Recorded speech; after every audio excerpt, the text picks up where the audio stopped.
Okay, so now we're going to turn to Pherecydes of Syros, whose Floruit, whose period of flourishing was around 550 BC. Now, the reason this figure is important is because, again, this is a figure who was known in the classical period. Um, Even though we're getting details about his thought from later writers, who are essentially providing like doxographic testimony. Um, what we see here in Pherecydes, I think, is strongly reminiscent of what we're going to see in the Orphic cosmogonic conception of time and the ethereal egg. Okay, so um, one of the kind of marked characteristics of Pherecydes' cosmogonic tradition vis-a-vis that of other relatively early cosmogonic poets is that time, chronos, features in an important way. So we'll start with the first fragment um, that comes from Diogenes Laertius, um, his Lives of the Eminent Philosophers. So Zeus and Chronos, time with a CH, Zeus and time always were, always existed, as did Chthoniya. Now, Chthoniya, like as in chthonic with a CHTH, right? Chthoniya in this case is just an alternative name of Earth, Gaia, or Gaia, right? Indeed, that's what the text says next. That Chthoniya is was the name of Gaia because Zeus um, gave to her the earth. Like, as we're going to learn later on, presumably it seems as like a wedding gift. Um, but essentially, I would say that there is a subtext by which we can deduce that Zeus is probably like heaven and his bride is earth. And so there is like a bit of heaven earth like a dualism happening here. And Chronos, I would argue, is like the exteriority, the demiurge, like creating them and containing them. So it's the same kind of, for lack of a better word, like mechanism or typology or shape schema. Schema would be the good word. It's the same schema as the Orphic cosmogonic tradition about like Protogonus-Phanes arising from an egg and the halves of the eggs becoming half of the egg, sorry, becoming heaven and earth. At any rate, we'll turn now to Proclus, who's commenting on the Timaeus, um, and specifically on Stephanus page 32C, um, which is quite like early on in the monologue where Timaeus is talking about, it's around this point where he starts talking about like the sphericity of the cosmos, and the cosmos is an all-containing animal that's modeled on the paradigm, the noetic or invisible all-containing animal that contains all the invisible animals, just as this visible all-containing cosmic animal contains all the visible animals. Right, so it's around that point, and he says that it would seem that maybe Timaeus here is looking towards what Pherecydes of Syros said about regarding Eros, the divinity Eros, that when Zeus Dias was intending to engage in demiurgic activity, that is intending to create the universe, he like metamorphosed into Eros. Or it's actually that's what it seems to say, the text, that into Eros transformed Zeus when he intended to create. Though I kind of wonder, like, because they're both in the accusative case, whether it's the other way around, that Eros transformed into Zeus, but I don't think so. It seems the ace the into seems to be directly before Eros, which suggests that Zeus turned into Eros. At any rate, in these kind of like monistic, henotheistic conceptions of the universe. I don't know if it's really even that important to draw these distinctions, but at any rate, you have Zeus transforming into Eros in order to become a demiurge. Sorry, yeah, Zeus transforming into Eros to become a demiurge, and he composed the cosmos, the universe slash ornament, um, by putting together constituent parts that were against each other or were opposites, and he brought them into homologia, that is to say, into like a agreement, into like oneness, into unison, and into philia, into love. And then he brought them, um, and he sowed, in the sense of like sowing seed, right? He sowed the seed, so to speak, of unity into all things. Um, and Henosis, oneness, unification, spread through all things. Okay, so it's basically just saying Zeus became Eros in order to be a demiurge, and he became a demiurge by grabbing all the opposite constituents of the cosmos, like ingredients that were at odds with each other, that were opposites, and he brought them into henosis, into unification and harmony and so on, homologia. Now, those who've read like Plato's Symposium might recall that Eros is expressly called a demiurge in the speech of Eryximachus, the doctor, right? He describes Eros as like the great god who's the demiurge and the cosmogonic agent who reconciles opposites. So, if Proclus is reliable here in his description of Pherecydes' belief, then what we have here is a conception already in circa 550 BC of Zeus as like a supreme god identified with Eros acting as a demiurge. That to me, if it's not indebted to the Orphic conception, or if it's not where the Orphic conception came from, it's at least similar to it and related. It's related in some way. I don't think there's any denying that. So then we have a fragment from Damascus again, from his treatise on first principles. And he says that Damascus says, and I translate, Pherecydes of Syros said that the first three principles were Zas, right, Zeus, along with Chronos, time, and Chthoniia, and that these three always were, and that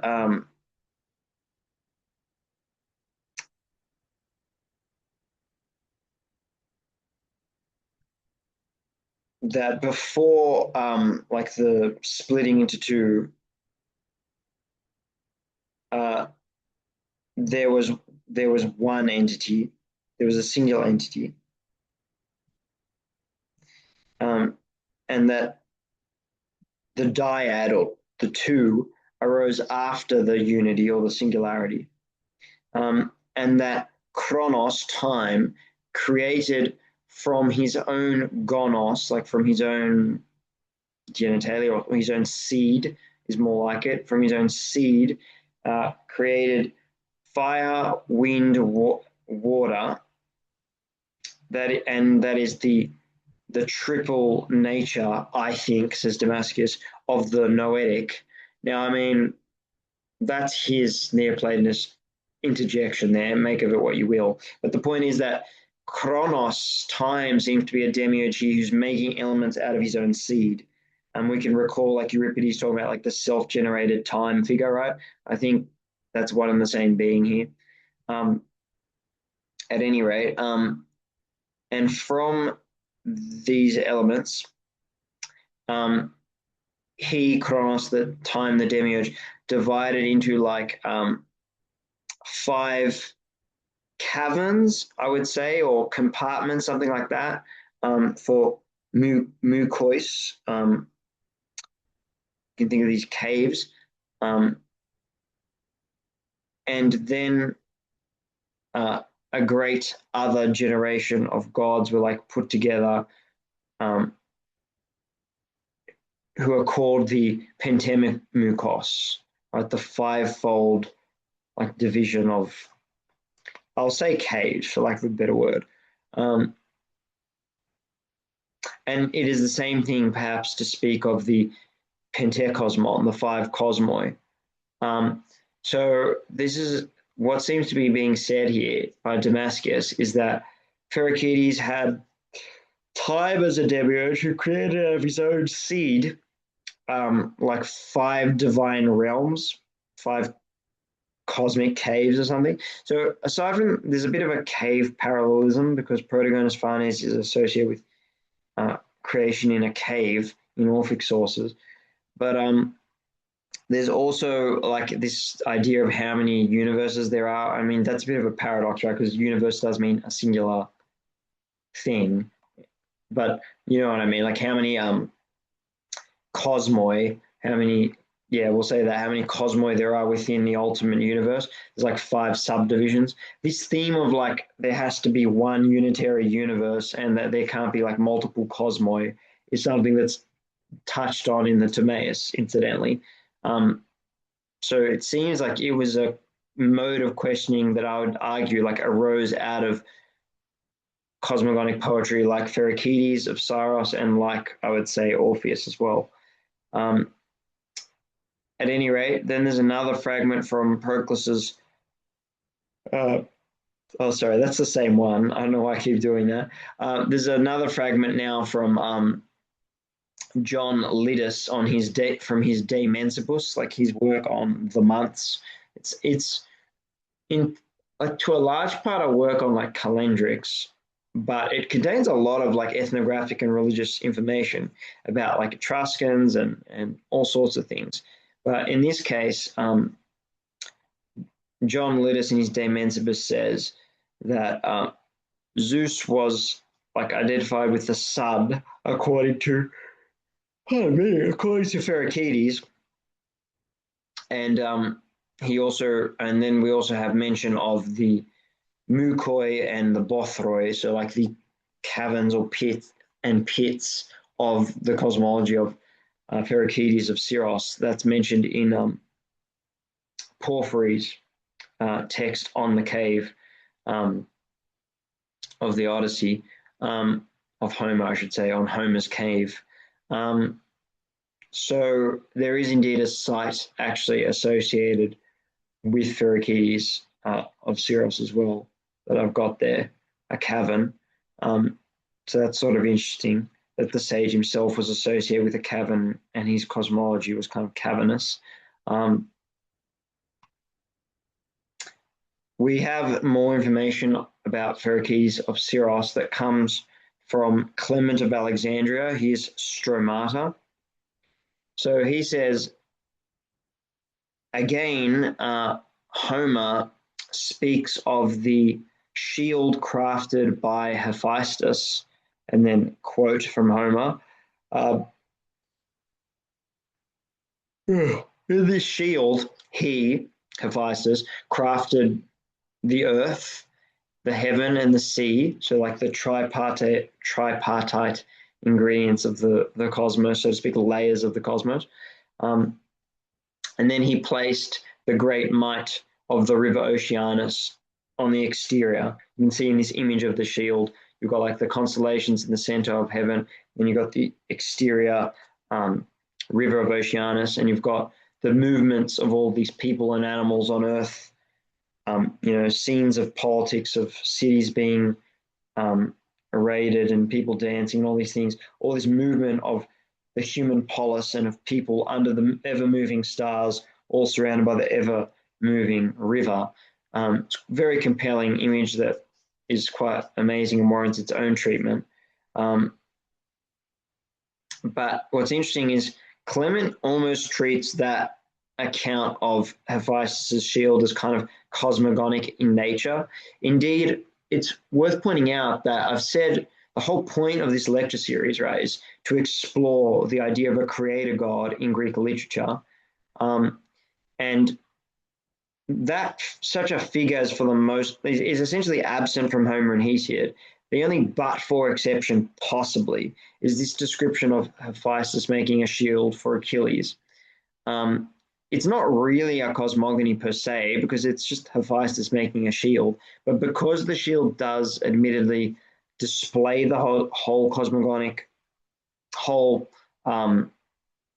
system of the cosmos, you can argue that it's possible maybe that there is some hint of a creator god implicit here, given that Hephaestus is a demiurgos, he's a craftsman, making an image of the all that's very orderly and that's kind of rotational and ordered by the stars, which is very similar to what we're seeing like the Timaeus and particularly in the Timaeus, but just generally the Orphic conception of a creator god. Like in the Divini Papyrus, this grand pregnant mind that is the ever-rotating ether that orders all things that exude from him, maybe, but nonetheless, it's just embedded in a very like anthropomorphic narrative, right? So I don't know, it's a bit ambiguous. I think it was a starting point of exegesis for like thought about creator gods, but I don't know if Homer himself had a creator god in mind when he composed that. It's hard. That means it's impossible to know. Um, at any rate, it is interesting that Clement of Alexandria brings it up in this context because in my dissertation on the Timaeus, I put forward the idea that the shield of Homer inspired Plato's Timaeus, well, I'll put it that way, to conceive of the man and the universe as sort of one entity, this kind of notion of the analogism between the divine macrocosm and microcosmic man that are kind of dancing in unison in this grand circular rotation of phronesis fora, of rotational cognition, let's say. Because in the Republic, there is mention, Plato's Republic, there's mention of the theoekalon andreikalon, right? The godlike image of man that Homer spoke of. And it would appear that this is what that image is that you see here, this notion of the shield, the cosmos as this ever-rotating, rotational intelligence of God, the macrocosm, and microcosmic man's place in that grand dance. So it's a very compelling image. At any rate, what's more relevant to our current purposes is that Clement then, after citing that Homeric passage, says that Pherecydes of Syros says the following: Zeus made a great pharos, a great robe that was very beautiful. And in this robe was portrayed with great complex dexterity and shining multifarious artisanship. All of that is conveyed by the word poikile. It's impossible to translate that word with all of its nuance. But Zeus made this like fancy robe that embroidered with an image of Ge, of earth, and of Ogegos, which is just Ogenos, which is just Ogenos is just an alternative form of Okeanos, right, of Oceanus, and of the dormata, the rooms of Ogenos, the rooms of the ocean, right, the caverns of the sea. So again, this cavern notion, but more importantly, just like you have here a cosmic shield in Homer, Clement is saying that there was this notion of like a cosmic robe that was gifted by Zeus to Earth when he married her. And that's really interesting because the Timaeus itself is set during the Panathenea when Athena was given like a richly adorned robe that had scenes of the Gigantomachy on it. And elsewhere in the Platonic corpus, like in the Republic and in the Euthyphro, Plato's Socrates kind of suggests that that image of violence that was between divinities that was depicted on Athena's robe needed to be replaced by like a new peplos, a new image. And I would argue that the cosmogony of the Timaeus, that I would argue is inspired by Orphism, provides that new robe of cosmic imagery. It's just interesting to note that Pherecydes actually, in his poetry that was known in the classical period, had this notion of a robe like depicting the earth and sea, the cosmos basically, on it, and that it was made by God himself. So that could, Clement, in connecting those passages, is essentially suggesting that the robe and the shield of Zeus and Hephaestus in these respective poetic traditions are demiurgic in nature.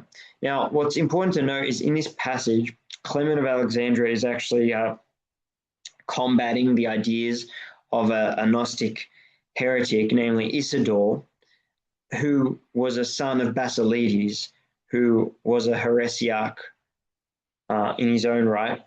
And the context is what I mentioned before, namely that these church writers, these church fathers who are against the Gnostics, claim that the Gnostics are not original and that they're not truly presenting the apostolic doctrines because they're borrowing from polytheist, much older tradition. So, returning to the text, what does Clement say?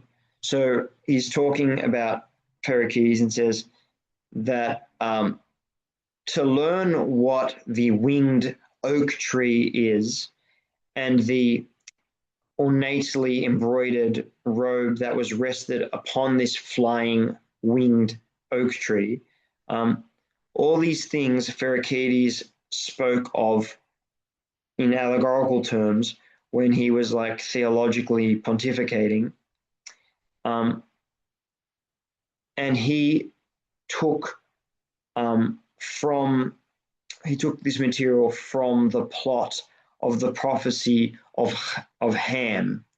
Now, Ham is the biblical figure, the son of Noah, along with Japheth and Shem, as you no doubt all know. These three sons of Noah became like the progenitors of the human races, right? The Japhetic race, or Japhethic race is like, I suppose, the Europeans.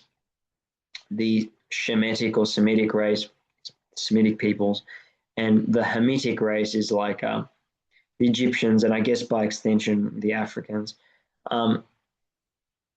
So what's being said here is that in Clement's view, the cosmogony of Pericles had some kind of winged oak tree with a robe atop it, which is really interesting because if you know anything about like the Mandaeans, they're very fond of this like image of like essentially what is a cross, like a tree with like a robe draped over it.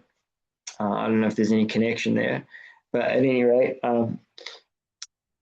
this winged oak tree that has this ornate garment that was woven by Zeus in a marital context is Pericles' cosmogonic teaching, and that he apparently took it from a text titled The Prophecy of Ham. Now, we don't have such a text extant today. We do in the Nag Hammadi Coptic library have like a text ascribed, a court title like The Apocalypse of Adam, the revelation of Adam. So presumably it was something like that. It presumably was some kind of like Gnostic text ascribed to Noah's son. As we'll see shortly, we have Gnostic material that seems to typologically resemble the conception of the hermaphroditic Protogonus-Phanes in Orphism. We'll get to that soon. But Clement goes on and says,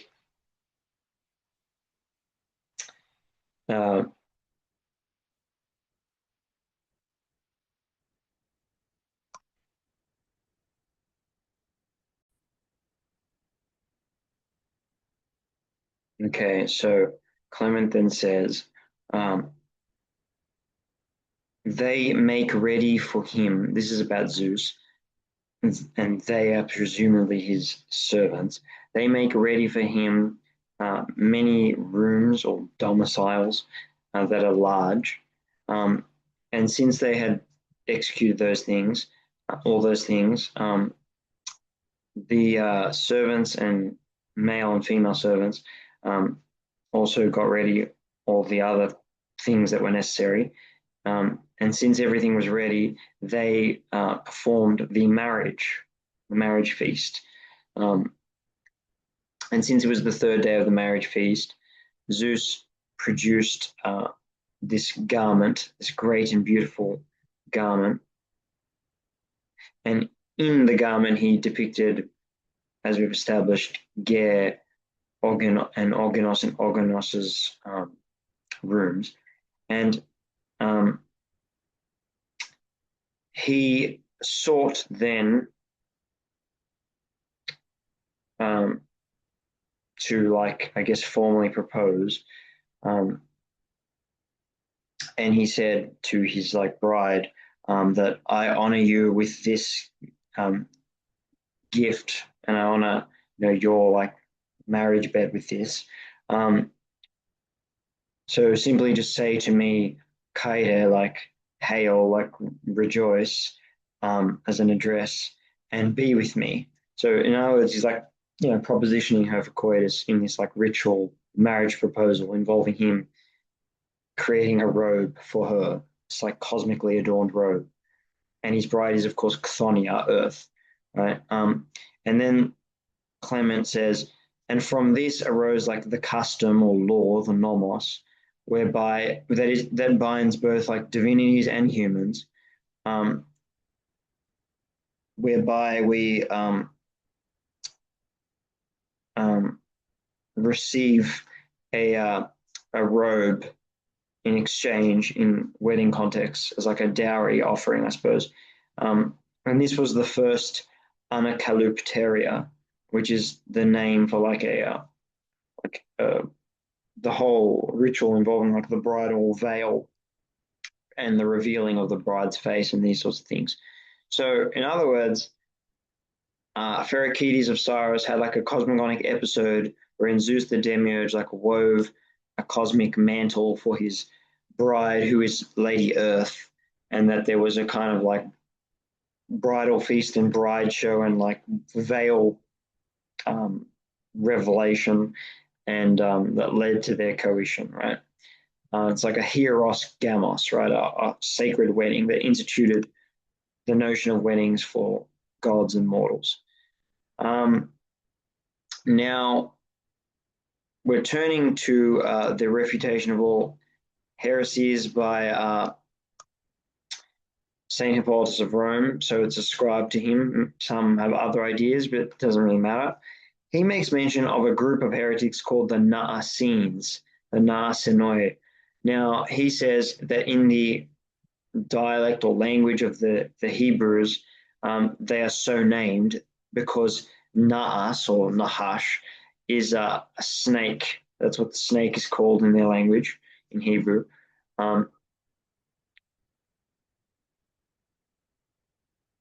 And these Gnostic group, these fellows of this Gnostic sect, right, the Naasines, they are out of all of the others of the other Gnostics, they hold in particular honor the Logos, whom they call the man and the son of man. And this man, this anthropos, is arsenothelus, right? Is male female, i.e., is hermaphroditic, and he is called by them Adamas. Now, Adamas in Greek, you can obviously see it's referring to Adam, right? It's a Hellenized form of Adam, the first man, whose name in Hebrew comes from Adama, the earth. But in Greek, Adamas means like not not capable of being dominated or tamed. Like that's where we get the word adamantine from. Um, but what's interesting too is we know from like Saint Augustine and other sources that Adamas, Adam was like allegorically interpreted in Greek as referring to like the cardinal points of the compass. Anatole, the point from which the sun rises, the east. Deuces, where the sun sets, the west. Mesimbria, the south, and Arctos, the bear, the polar bear, the north. So in that way, Adam is like the name um, contains all the cardinal directions and is thus like the plenitude of all things that exist. So in this context, of the Gnostic belief system of the Essenes, man is like the all-encompassing cosmos. In the Talmud, there are passages that describe Adam as identified with Adamah, earth, as like this huge expanse of the earthen element that was the plenitude of like the whole world initially, which is sort of interesting. It's macranthropic conception. So returning to the text, these Narsine people, they have many hymns that they direct towards this Adamas, implying that they treat him like as a divinity, a cosmogonic divinity. There are many and various such hymns. And to say a little bit about these hymns, this is what is said about this being Adamas. Quote from one of these Gnostic hymns of the Naasines to Adamas. From you, Father, and on account of you, Mother, the two immortal names, the parents of the eons, who are beings in Gnostic cosmology, the Iones, the eons, O citizen of heaven, O great named man. Okay, so they address him as this like source of all things, this mother father, which is reminiscent of the hermaphroditic Protogonus-Phanes, right? And they say they divide him as if he were a Geryones into three. Now, Geryones is the giant with three separate torsos and three heads, whom Heracles slays in his labors, in his travels to the far west, in a cup gifted him by Helios the sun. You can read about that in Apollodorus's library. But the point of likening this Adamas character, this cosmogonic first man, Christ equivalent in this Gnostic cosmology, to Geryones is, Hippolytus explains that he is like divided into three subsections: the noeric, the psychic, and the choic. So the noeric, like the mental, the nous, the psychic, and the earthen is really what koikos means. This tripart terminology doesn't occur in Paul's epistles as well, but it was very formalized in Gnostic anthropology. At any rate, these are like the kephalaya, the chapters or the summary, the salient points of many of their discourses, which were given to, they say, were passed on to Mariamne by Jacob/James, the brother of Christ. Yeah. But these like impious fellows are like lying in ascribing these things to Mariamne and to Jacob, nor are they from the savior of those two figures. But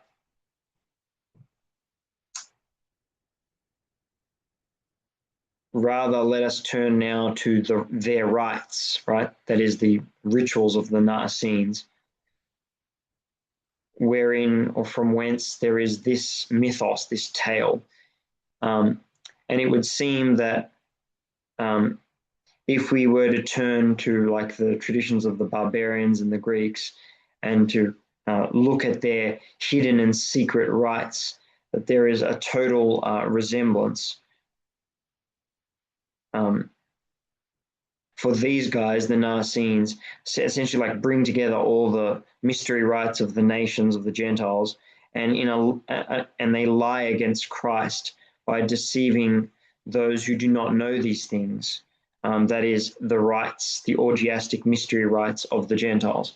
So the point of all that, and Hippolytus goes on to provide other information that I'll address in my video series on the Orphico-Dionysian mystery rites. But the point in all this is that the Gnostic texts, according to these church fathers, plagiarized from the mystery cults. And Orpheus, at least in late antiquity, if not earlier, was conceived as like certainly probably in the Hellenistic period at least as well, if not earlier, was conceived of as like the mystagogue par excellence, or like the father of all rites among the Greeks.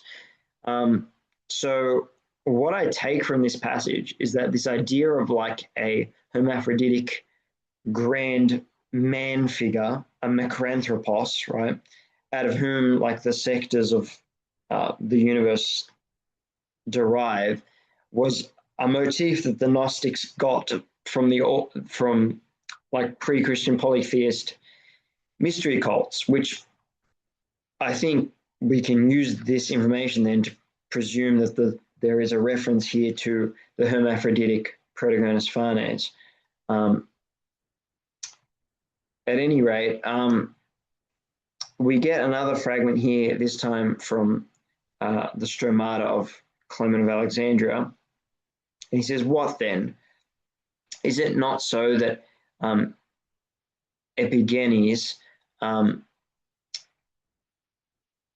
in his like account of Orphic, of the poetry of Orpheus, says that there are these peculiarities about Orpheus's poetry, namely that he uses the phrase by means of or through uh,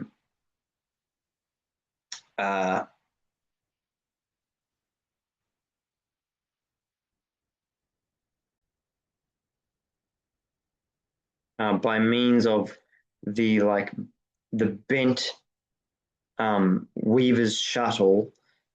Through this, he means to say by means of the plow, and he makes reference to through the warps, stemosi.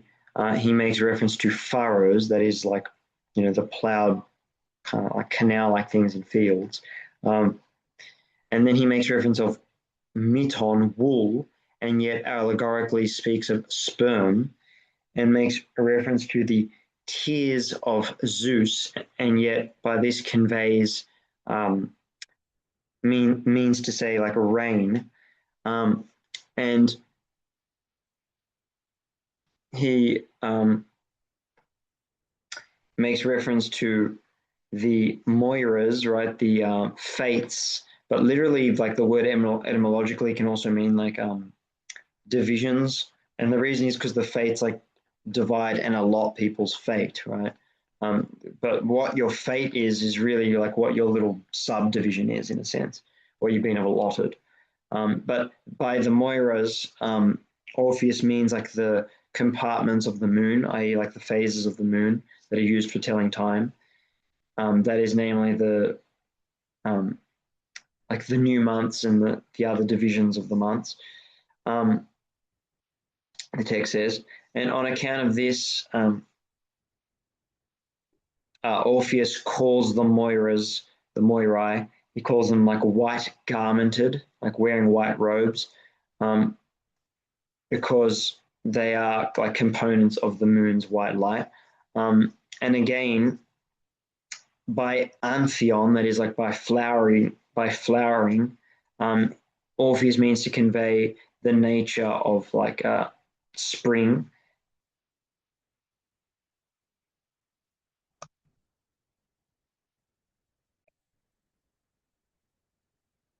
Now, this is rather odd. So, quote, argida, right? Argis is this peculiar word. It's a hapax legomenon. Like it only occurs here, as far as I'm aware, in the whole corpus of Greek literature. So it's like a coinage of Orpheus himself.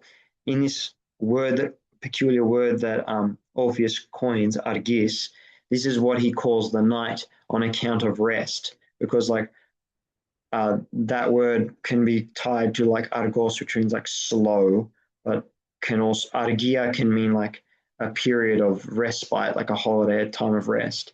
Right. So, the rest time is what he calls night. And the gorgonion, that's the term that he uses for the moon due to the face in the moon. and he of his calls uses Aphrodite for the time when it's relevant to sow, and all these things are said by the theologian. And these things also the Pythagoreans speak of in riddles. They speak of the dogs of Persephone in reference to planets. They refer to the tears of Cronus in reference to the sea. They refer to, and then Clement says, and there are a myriad of other things that we might find that are spoken like in a riddling manner, enigmata, in a riddling manner by the philosophers and poets. And they mean to like signify these like hidden meanings of authors through many books, just as the Pedifusios, the On Nature written by Heraclitus. And on account of that, he was called like the Skotenos, like the Dark One. That was his nickname. And in a similar way, the theology of Pherecydes of Cyrus can be likened to that book.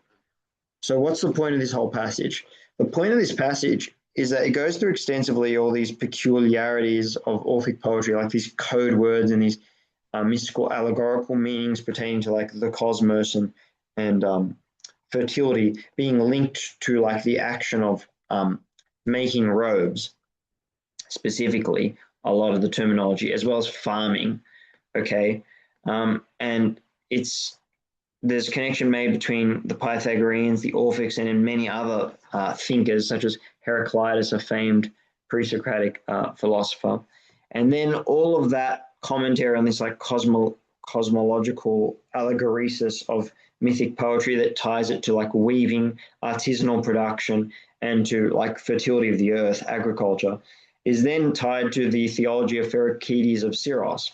So all this is to say, incidentally, I should mention that like the Suda, the circa 1100 AD Byzantine encyclopedia, says things about, makes mention of a text, a cosmogonic poem being ascribed to Orpheus, titled "The Peplos," which is like the garment, and it seems to maybe have related to like a robe given to Persephone when she was abducted by Hades in her marriage to the underworld, who in the Orphic tradition, Hades seems to also be Zeus. So again, like this notion of like a cosmic robe and a marriage that's in Pherecydes seems to also be present in Orphic poetry, which further cements my hypothesis that they're really one and the same tradition. And again, this idea of like mystagogic, hieratic exegesis being part and parcel of the poetic tradition. Okay, so now we're going to turn to Athenagoras.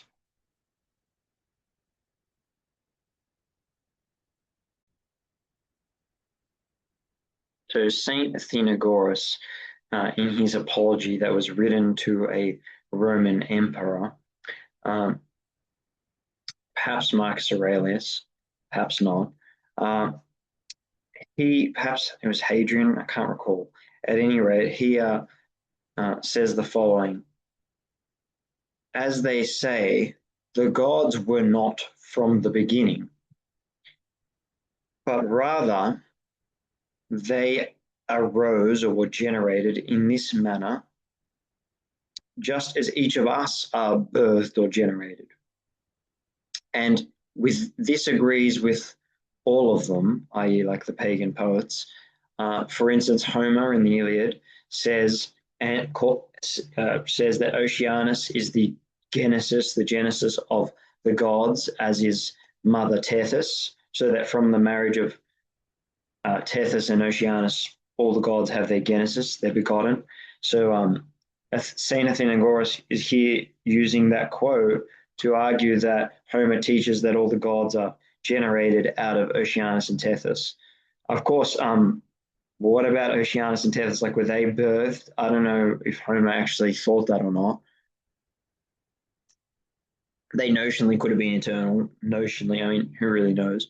At any rate, then Saint Athenagoras says, uh, and then Orpheus was the first to like invent or discover their names and their genesises, right, their generations, and to expound upon them and to go through them, all the things that they each did, and he is believed by them, the polytheists, to theologize in the most truthful fashion. And they, indeed, Homer, in many matters regarding the gods, very much follows him, Orpheus. Um, and he too puts forth the genesis of the first genesis of them, i.e., of the gods, out of water when he says the following. And then we get this quote, which is again from the Iliad, but here St. Athenagoras is implying that Homer took it from Orpheus. Oceanus, from whom the Genesis was demiurgically created for all beings. We get that word tetuktai, which we've had, if you recall, back in the Orphic hymn to Zeus. It can mean like generated, but it has a bit of an artisanal um, tinge to its meaning in that the verb telkor is used of like craftsmen and their things that they create. At any rate, so this is interesting on a few grounds. First of all, the idea that the polytheists respect Orpheus the most as the greatest theologian, that was certainly the case in late antiquity, perhaps started arising in the Hellenistic period. I don't know if it's really fair to say that that was true in the classical period. Probs not, but it certainly was the case that Orpheus and Musaeus were highly esteemed along with Homer and Hesiod. But I just think it'd be be problematic to like downplay the dominance of Hesiod and Homer in the classical world because they were certainly central. But just because they were very important doesn't mean Orpheus wasn't also on the scene back then as well. But certainly by late antiquity, yeah, Orpheus had usurped. He's not lying. St. Athenagoras is right that Orpheus had kind of usurped in many ways Homer and Hesiod and had a reputation of being older and more original. This idea of who plagiarized whom, modern scholars actually simplify this a bit by dating like Orpheus as later than Homer and Hesiod. There's actually a lot more going on here, given that the texts that we have, the recensions that we have, are like products of ancient compiling scholarship, whereas they were originally oral songs. The question of which song was sung first and what was composed when is actually far more complex than is typically suggested by modern scholarship, I feel, because it's actually impossible to really know the date of a work. You can rely on linguistics of the lexicon, but even that is problematic because what if the song is very old and it just over time was getting updated linguistically? That doesn't really tell you the age of a story. How does one date a story? I would actually venture to say it's impossible if you're academically honest, but I guess people are not. At any rate, back to the text. So now St. Athenagoras is going to give us this breakdown of this peculiar Orphic cosmogonic tradition that we haven't yet heard of that apparently starts with Oceanus, apparently. So what does he say? So in the beginning there was water, according to him, Orpheus, there was water unto all things. And from this water, a certain like mud was established. And out of both of these two, i.e. the water and the mud, I suppose, was birthed an animal, a zoon, namely a dragon, a drakon, right? The word dragon, drakon, actually comes from the verb terkomai, which means like to look, right? The gaze of the snake. It's the creature with the like intimidating gaze, I guess, something like that is what drakon means. At any rate, So there arose a dragon that had the head of a lion, and in between or in the middle of that, um, there was a god's face, and it bore the name. Now, I don't know whether that means the god's face or the whole dragon. I would presume it's the whole dragon. It bore the name Heracles and time, Chronos with a CH. Now, put a pause in that for a second. Why on earth would a cosmogonic snake be called Heracles? At face value, that seems absurd, but we do get a hint from Porphyry, another Neoplatonist philosopher, who mentions that Heracles was associated with the sun because his labors were associated with the 12 signs of the zodiac, the constellations, and the sun travels through the constellations just as like Heracles went through all of his deeds. Incidentally, it's not that absurd. I mean, Helios, the sun, does play a key role in Heracles' labors. He gives him a solar cup in which he travels across the ocean. And indeed, many of the constellations are connected to Heraclean or Herculean law. Like, for instance, Cancer, the crab, was, thrown into the heavens by Heracles when he was wrestling with the Lernaean Hydra. We're told such details in authors like in Hyginus in his Astronomicon, as well as so-called pseudo-Eratosthenes. At any rate, so that's what's going on there. Apparently, it would seem in some like later Hellenistic allegorical exegetical tradition that Saint Athenagoras is drawing on. Heracles himself as like the microcosmic man par excellence was like mystagogically identified with the Godhead time, capital T. I mean, interesting stuff, but that's just all subtext here that you're expected to know, I guess. All right, so back to the text. So this Heracles, this serpentine god time, birthed a huge egg, and when it was full, when it was fulfilled, it was like pressured, like to crunch and crack into two through force. Force of the one who generated it, which is an interesting detail.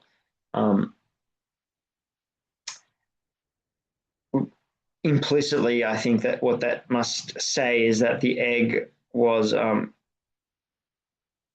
it's not even implicit, it's pretty explicit. The egg was cracked open by Heracles or Kronos, time himself, after he reared it. So the constricting band, much like in our earlier fragment from St. Epiphanius, is identified with time.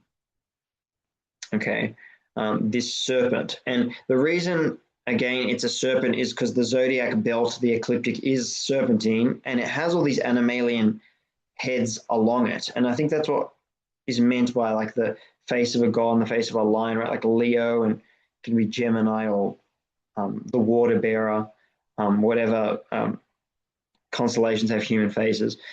That's what this conception is, this snake with all these animalian forms along its body sticking out. So that constricts this egg. And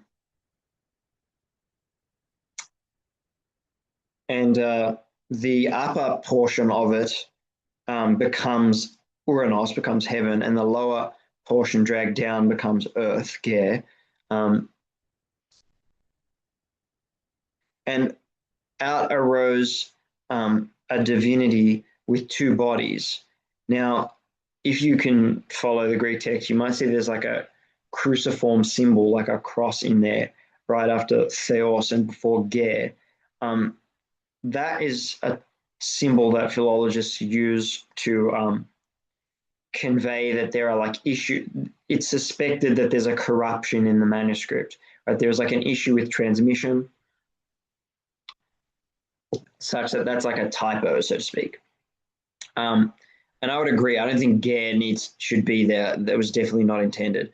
What was meant to be said was that a certain divinity that is disomatos, two-bodied, arose from this egg that split into heaven and earth. Now, no mention of Protogonus-Phanes, but this idea of the dual-bodiedness to me very much suggests that idea of the hermaphroditic being that split in half that we saw in my former talk. Not only that, it's also reminiscent of, if you recall, just now we covered Saint Hippolytus talking about like the Geryones-like being, Adamas, right? Whom I identify with Protogonus-Phanes ultimately. At any rate, so yeah, you get this two-bodied god that comes out of the egg. It's hatched open by time. And then Uranus and Ger mix together in coitus, and they birth female beings, namely Clotho, Lachesis, and Atropos. Now, those are the three names of the Moirai, right? The fates. They literally mean weaver, lottery, and one who cannot be turned back. Because they weave the fates of man, they cannot be reversed, and they like allot via lottery, so to speak, people's fate. Okay. And then they had male kids, namely the Hecatoncheires, Kotos, Guges, Briareos, and the Cyclopes, the Cyclopses, Brontes, Steropes, and Arges. And these ones they like bound and placed in Tartarus. Um, um,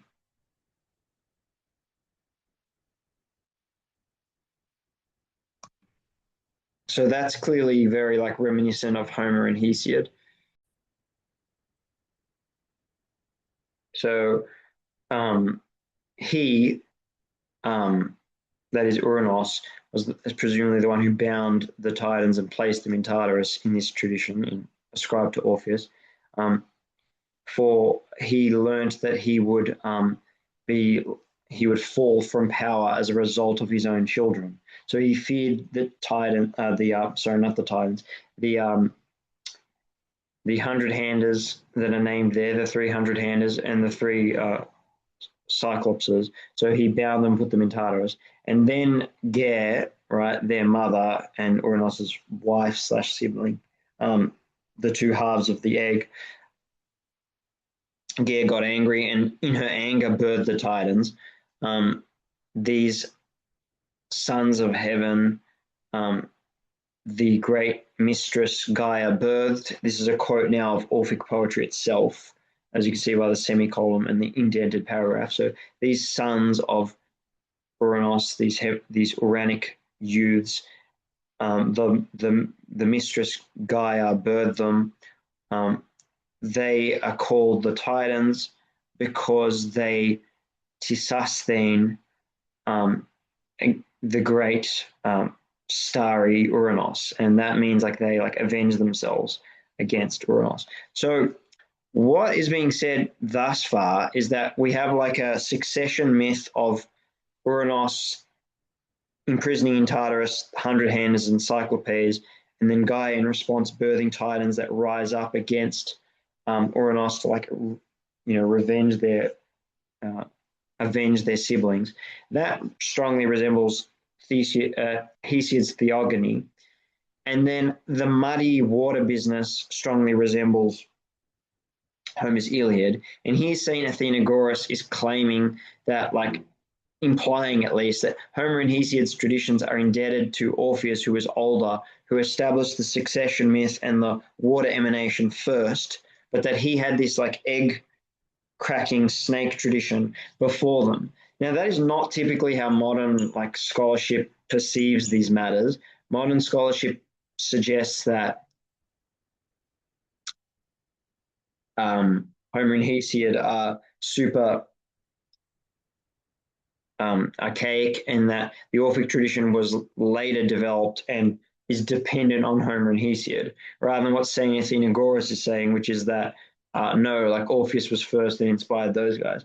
Now, I think both St. Athenagoras' position and modern scholarship are probably a bit bizarre and like reductive. I don't really follow this idea of what was first and what is the oldest story and who told it first. I don't know how one can really measure that.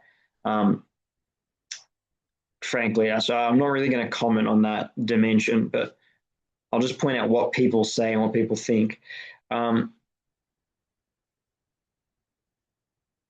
Certainly, traces of this egg splitting in half and the snake are around in the classical period, as we've kind of seen in Aristophanes and in Euripides.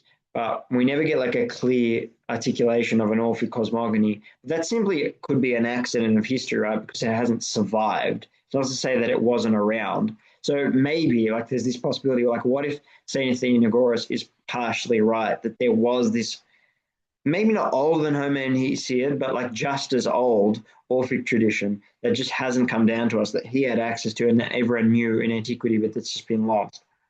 And maybe it was like more secretive than Homer and Hesiod, and that's why we only have it preserved in Christian writers and late antique philosophers writing in a Christian world, where mystery secrets had already been disclosed. That would be my explanation of the matter.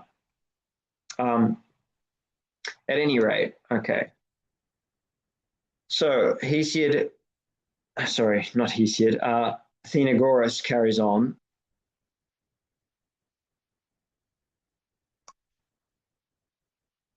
and he says,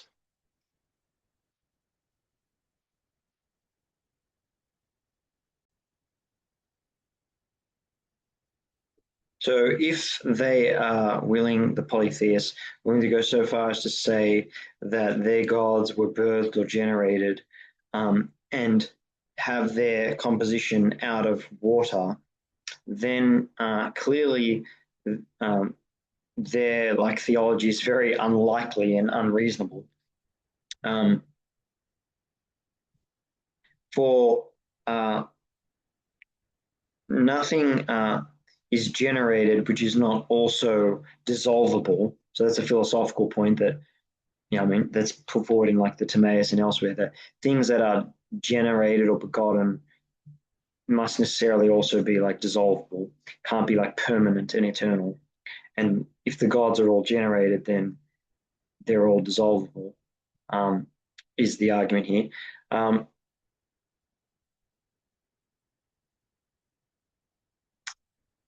so nothing generated is not dissolvable. And with respect to the rest of these matters, um, like they are criminal in nature. He's saying that okay, not only are they like generated and dissolvable, but they're also like you know vile criminals. Um, for they, i.e., like the polytheist cosmogonic poets, um, put forth their bodies, the bodies of divinities, um, such as this Heracles, i.e., time, who is like a coiled dragon god, serpent, as well as these hundred handers, and the daughter of Zeus that he had by his mother Rhea slash Demeter, um, for he like had a child by his own daughter after copulating with his own mother. Um, that she was said to have like two eyes in her forehead, and as well as having like a whole face on the back of her head, um, uh, going down to like the nape of her neck, um, as well as having horns. Um, and that Rhea was apparently so frightened by this monstrous child that she had like no pity on it, like didn't feel anything for it, and wouldn't even give it suck, wouldn't give it suckling milk, right? Thelen, nipple, literally. Um, and as a result of this, mystically she was called this divinity, that two-faced, dual-faced, like horned, multi-eyed divinity, was called Athela, the non-sackled one, yet was commonly called Persephone or Kore, the maiden.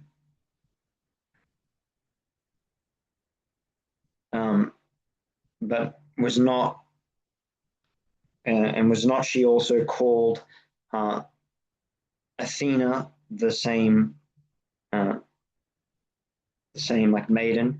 So there's like a pun on Athela, non-suckled one, and the theonym Athena, which is actually hard to etymologize, frankly, Athena. But yeah, here it's being rendered Athela, the non-suckled one, and there's a kind of henotheistic suggestion that um, this Persephone birth of Rhea slash Demeter, giving giving birth to um, this daughter by copulating with her own son, and then Zeus will, as we'll see, will go on to copulate with this daughter as well. But what's interesting is the dynamics here of Zeus copulating with his own mother, and then consequently with the daughter, and this henotheism whereby like many female divinities are identified, like Rhea and Demeter are identified, Persephone and Athena, Athela seem to be identified. That all seems like, oh, that's just wacky late antique slash Hellenistic theology. But remember in the Divini Papyrus commentary, the anonymous commentator like cited a source wherein goddesses were identified, right, like henotheistically, and also there was that euphemizing interpretation of the word for like his own mother as meaning like the good mother in order to try and justify the incest.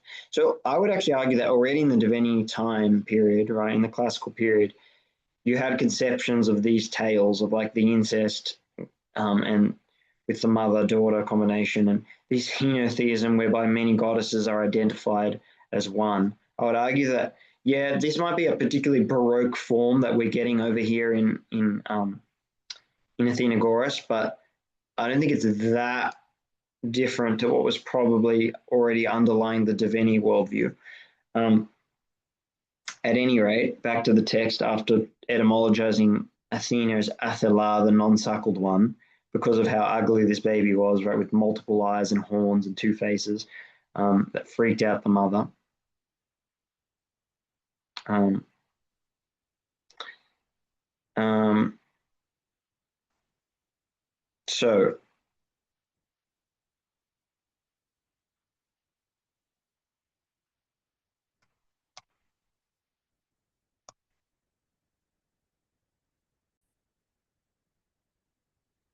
so um, these things were done um, according to them, like the poets, and they think that they have accurately gone through them all. Is to just simply to say that these polytheist poets think that they've accurately narrated all the doings of the gods. Um, the text goes on. So Kronos with a K or C, right? The Titan, that is. He cut off the genitalia of his father and cast him from his chariot. And then he like killed his own children by swallowing the males. And then Zeus bound his father, i.e. Kronos with a K, and then bound him and cast him into Tartarus, just as Uranos had done to his sons, the aforementioned like hundred-handers and Cyclopes. And then he, Zeus, warred against the Titans for control, for kingship. And then, because his mother did not want to marry him, an understandable inclination, incidentally, because his mother did not want to marry him, he pursued her, and he took on the form of a serpent, or she rather, in fleeing him, took on the form of a serpent or dragon, and he also transformed himself into a dragon. and then they like to, in binding each other up together, formed the shape of the so-called Heraclean knot, and they mixed in this manner, i.e., they engaged in coition. In snake form, wrapped together in the Heraclean knot. So basically, there's a lot of similarity here to like the Hesiod's theogony, but there's this added element of like the snake transformation and snake coitus, which is highly significant. So Saint Athenagoras continues,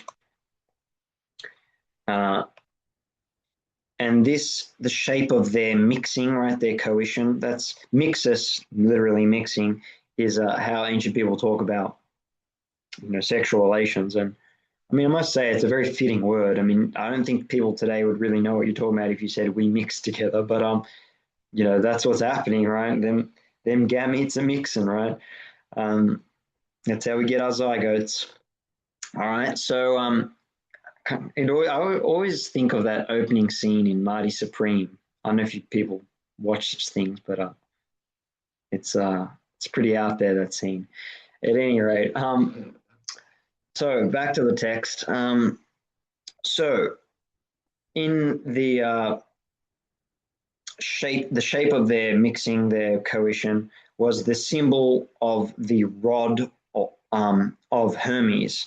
We call it nowadays the caduceus. It's also called the kyriakeion, like the herald stick or something like that.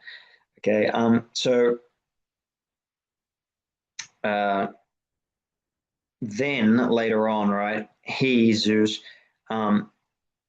forcefully mixed with his own daughter Persephone, i.e., sexually assaulted her.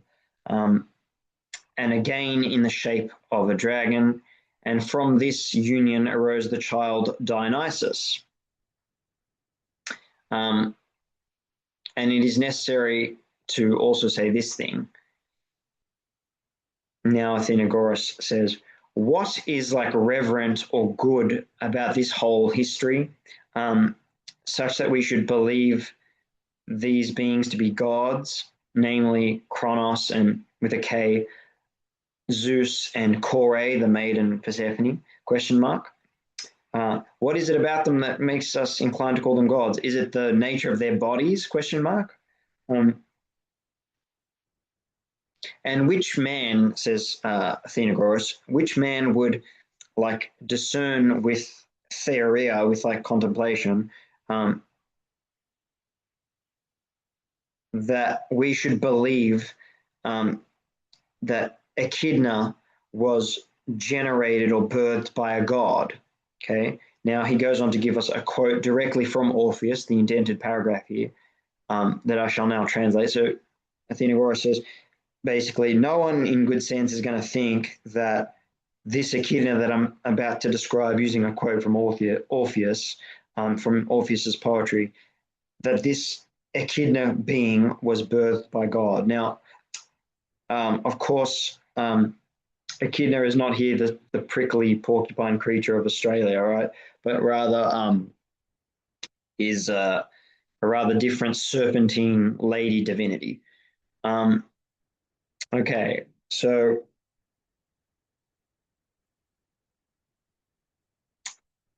Phanes, so now we're talking about Protogonus-Phanes, right? Phanes birthed yet another generation, a terrible generation, like a terrible birthling is what it's saying. So Phanes birthed yet another terrible birthling out of his holy womb.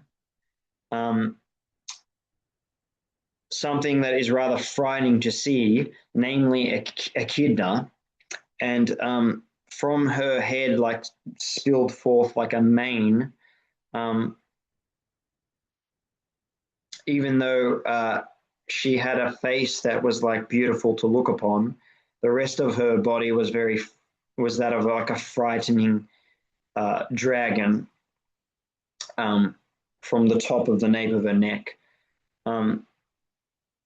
So then that's the quote from Orphic poetry. Now returning to the body of St. Athenagoras' text. He says, so if we accept that this Phanes is truly the firstborn god, Protogonus, um, and this is the one who spilled forth from the egg, um, and he seemed to have had the body of a dragon, and that he was swallowed by Zeus, so that Zeus could become a koretos, that is to say, not containable, like the expansive all that knows no bounds, as a result of swallowing this serpentine, egg-born Phanes godhead. Um,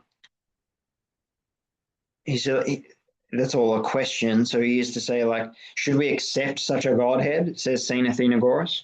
And I mean, whilst I'm an open-minded guy, I can empathize here with Saint Athenagoras. I'm not sure I want to conceive um, of the Godhead as a kind of multi-headed serpentine monster that gets ingested by his own child, and that child goes on to like molest his own daughter in snake form. Like I don't know, you do you, right? But I think that might not be quite palatable as a religious worldview. At any rate, so back to the text.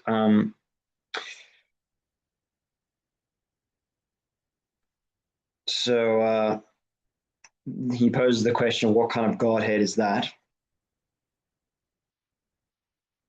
In no way do these gods like differ from the most vile of beasts, he says.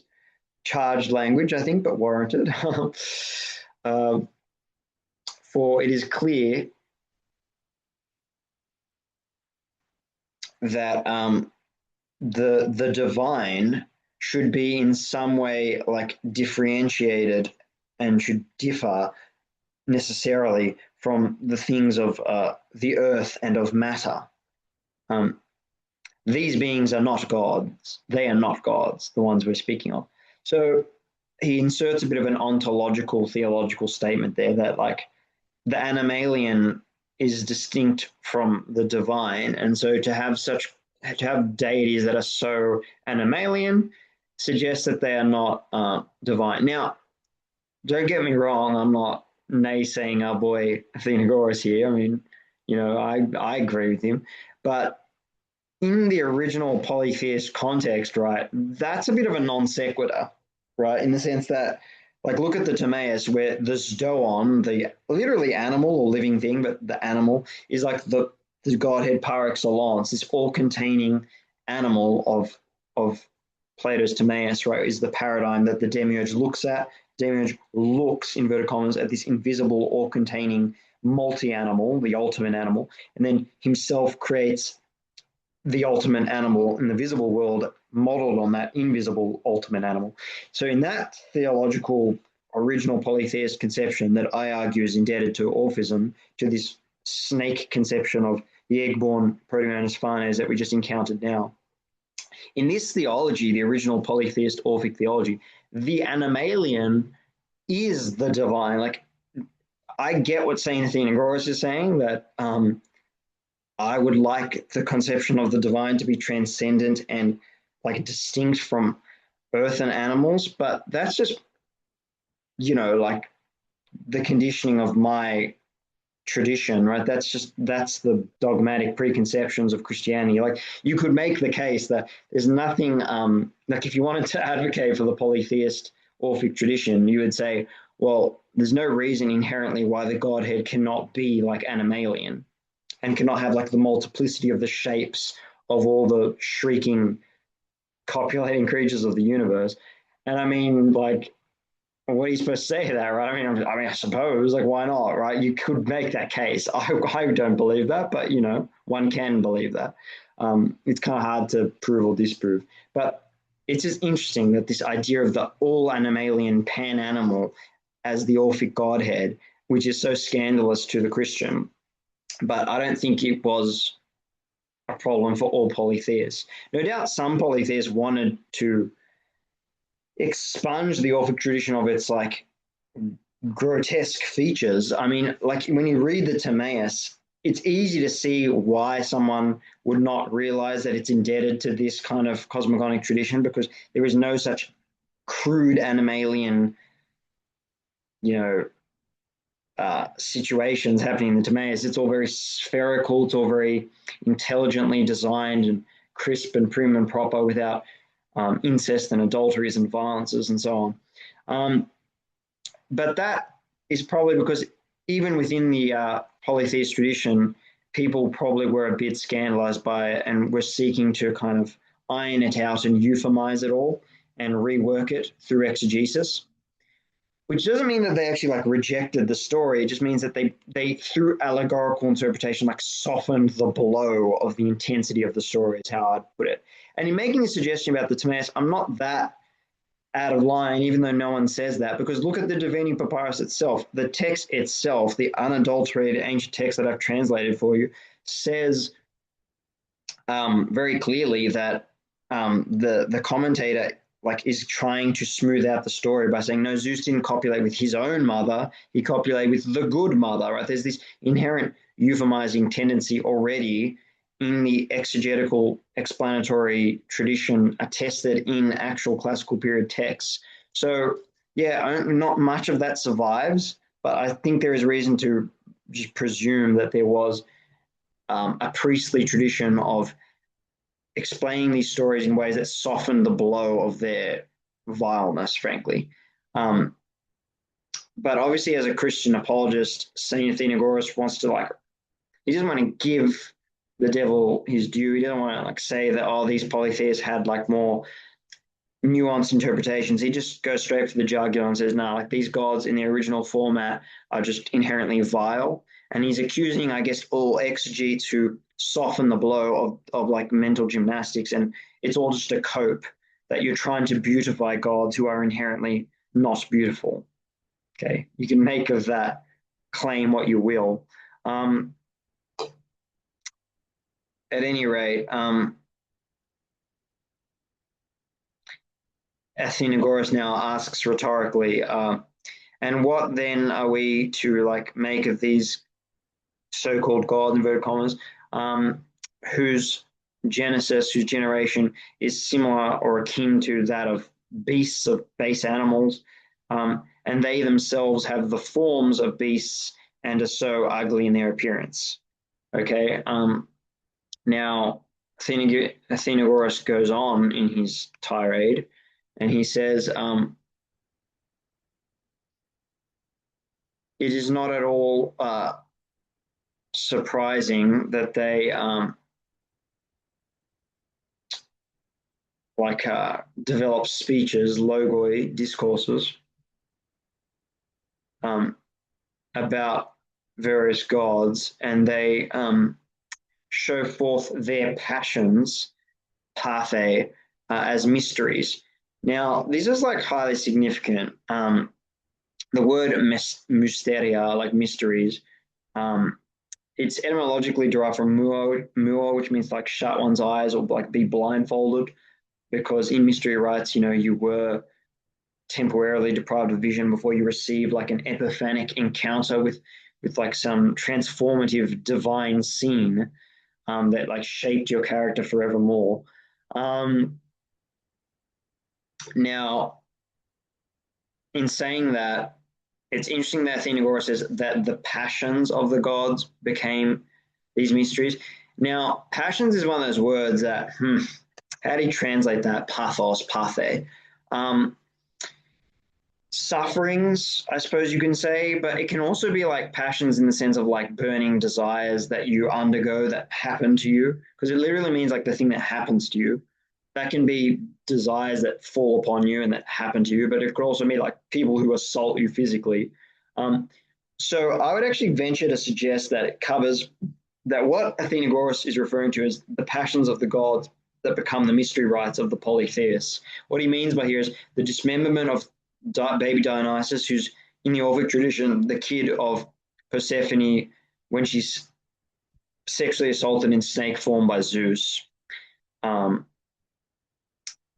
That is what is being alluded to, but also like you can argue even like the egg cracking and many of the events in this lore are all like reenacted. The copulating between the mother Rhea slash Demeter and Zeus in snake form.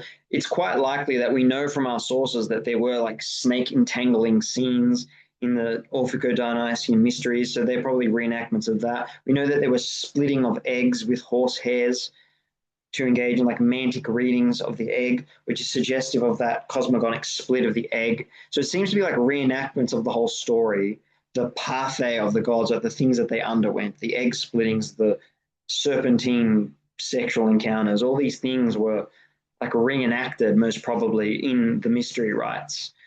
And I'm just superimposing all that meaning on the text. And you might say, is that really warranted? Like, should we really read it that way? Well, let's keep reading the text and you'll see why I think that way. Okay. So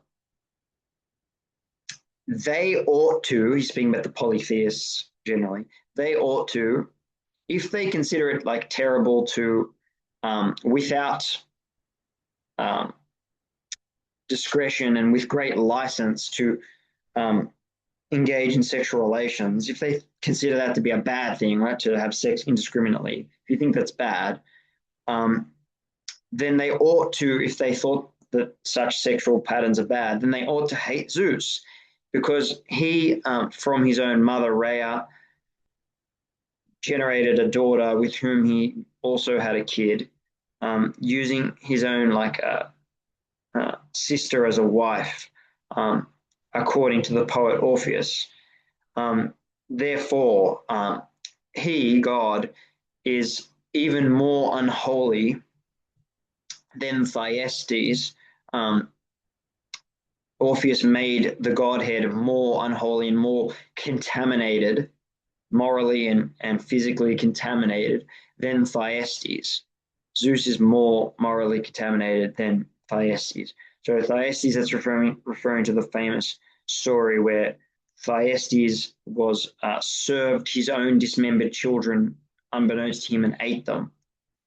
That is why I suggest that even though Athenagoras doesn't expressly make mention of the dismemberment of baby Dionysus by the Titans and their like cannibalistic eating of him, he doesn't expressly say that, but by saying that Zeus is worse than like this cannibal guy in myth, I think that it's quite likely that Athenagoras has in mind that cannibalistic myth of Dionysus, and he didn't need to mention it for several reasons. It was already known probably to the audience. There's other reasons, maybe because of the resemblance it has to the Eucharist. It's a bit touchy as a subject, maybe. Hard to say. But I really think that there is a connection here through this allusion to Thyestes. Indeed, as I'll cover in my series on the mystery rites themselves, I think that the event of Thyestes' cannibalism was associated, like for instance, in the myth of the Golden Age found in Plato's work, the Politicus or the Statesman, that crime of cannibalism causes the sun to change revolving directions and causes this huge cosmic shift that changes the nature of the age and causes like the Edenic period of like prosperity to be disrupted and causes like a shift down into a lower state of being.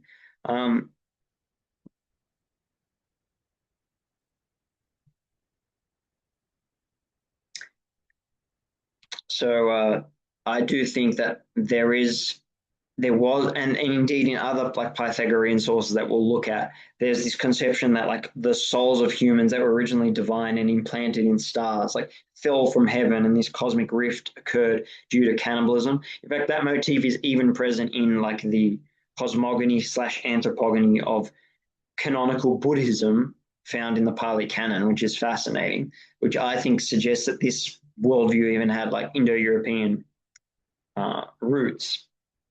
But at any rate, we'll get to that in the mystery video. But I think all of that is subtext to what Athenagoras is saying here. So this guy, Zeus, according to an oracle mixed with his own daughter, sorry, this guy actually Thyestes, but Thyestes is being likened to Zeus, mixed with his own daughter, according to an oracle, wanting to rule and to avenge himself. So the comparison is only explicitly about copulating with one's own daughter, because Thyestes did that as well. And that is expressly what Athenagoras is talking about. But the fact that Thyestes has cannibalism in his story, and the fact that Zeus ate Protogonus-Phanes, if we recall, and then had a kid by his own daughter that was eaten, I don't think the cannibalistic element, just because it's not expressly mentioned, I don't think it's wrong to read it into the text, even though the text is primarily concerned with like incestuous coitus with one's own daughter in the desire to like keep control of one's kingdom, because in the original like mythology, much like in Hesia, there is this preoccupation of the divinities with maintaining their control, their regime. At any rate, another author, Tatian, he wrote an apologia, a defense of Christianity against the pagans as well, and he claims that Zeus, I translate, Zeus joined in amorous embrace with his own daughter, and his daughter birthed from him. And nowadays, Eleusis, as in the place where the Eleusinian mysteries are held, testifies my point, supports me, as does the mystic dragon and Orpheus's comment, quote, place gate, the contaminated ones must place gates on their on like their ears and mouths. So what does all that mean? What Tatian is saying is that there is a snake that's part of mystery religion, presumably present also at the Eleusinian mysteries, and that Orpheus has this famed poetic line that is found in like Plato's Symposium, it's quoted, and other places, about like initiates need to like not speak about what they see in the initiation rites. So that's further evidence of what I said, that I think the mystery cults reenacted like the snake incest coitus of the divinities, and that was like top secret information and couldn't be disclosed if you're initiated. And I would also venture to say that the cannibalistic episode was no doubt also likely to have been acted out and it was seen by the mystery initiates. But that's more for the other video, that point of discussion. But it's impossible to totally like differentiate mystery rites from cosmogonic poetry, because the whole point of mystery rites, I would suggest, is that they imitate and instantiate cosmogonic poetry. So it's really part of just one continuum. At any rate, now we have, we're turning to Damascus and his tract on the questions and solutions pertaining to the first principles, i.e. a commentary on Plato's Parmenides. Now, Damascus relays to us a cosmology, an Orphic cosmogonic poetic tradition that he ascribes to fellows called Hieronymus and Hellanicus. Now, there is speculation about who those guys are. You can read West's Orphic poem if you want to see his theories on who these guys are. But anyway, I'll just translate what Damascus tells us. So, according to the Orphic theology that is born by, has come down to us from Hieronymus and Hellanicus, if they are not one and the same person, says Damascus, so even he doesn't know who these guys are, it is like this, quote, there was water, they say, from the beginning, and hule, matter, and from this arose earth. And these two archai, or principles, they posit as being first, namely water and earth. And in nature, earth, was like scattered and dissolute. And the other, namely water, like caused her to like stick together and hold together. Um, and they call the one like substrate that was before these two the ineffable thing, the archeton, the ineffable thing. Um, they cannot even speak of it. They just show forth that it had some kind of ineffable nature. Now, there was a third arche or principle after these two that was begotten by these two, um, that is, begotten of water and of earth. And this was a dragon that had like the heads of a bull and a lion, like growing out of it. So a serpent with a snake and a lion head. So again, this zodiacal serpent. And in the middle was a god's face, um, presumably humanoid, but whatever that means, a god's face. And it had this being had on its shoulders wings and was named Time, Chronos with a CH, the unaging, but also was called Heracles. And this being, with this being Ananke, Lady Necessity copulated,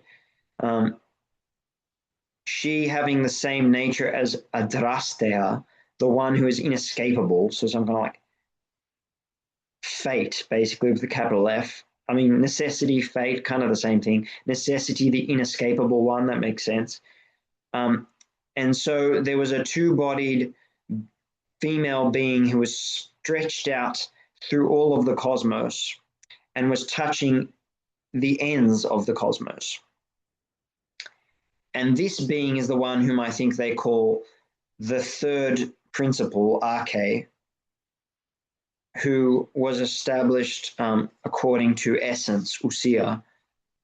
And they consider her arsenothelun, right? Male, female, i.e. androgynous or hermaphroditic. And they place her forth as the cause of all generation. So pause there for a second. That's basically what I've been establishing through this lecture series of what the egg-born Protogonus-Phanes was. This hermaphroditic, like dual-bodied being that splits into a male and female couple and copulates with himself, itself, however you want to talk about that, whatever pronouns you want to use. The point is, though, that the fact that different names occur here in the Hellenicus Hieronymus version, namely Ananke Adrastea, the inescapable necessity, copulating with time, the unaging Heracles, Chronos with a CH, that's nothing to worry about. It's nothing to worry about. I think it's not surprising that Phanes and Chronos can be like kind of interchangeable, and that both of them morphologically are like these ultimate animals that contain all animals. And if you think in Timaean terms, right, like the paradigm is like this eternal, invisible, all-containing animal, and then time/heaven is the like the eggshell of heaven that has all these animal drawings on its surface, that is to say the constellations. So they image each other, right? There's some invisible Protogonus-Phanes who's like this animal with all the animals in him, and then there's like the visible heavens with all these animal constellations that is modeled on that, right? So there's this mirroring of pan-animalian, pan-zoomorphic conceptions of the Godhead, and they can kind of be identified. Eternity is the model on which time/heaven is painted, so to speak, to use Timaean language. At any rate, back to the text.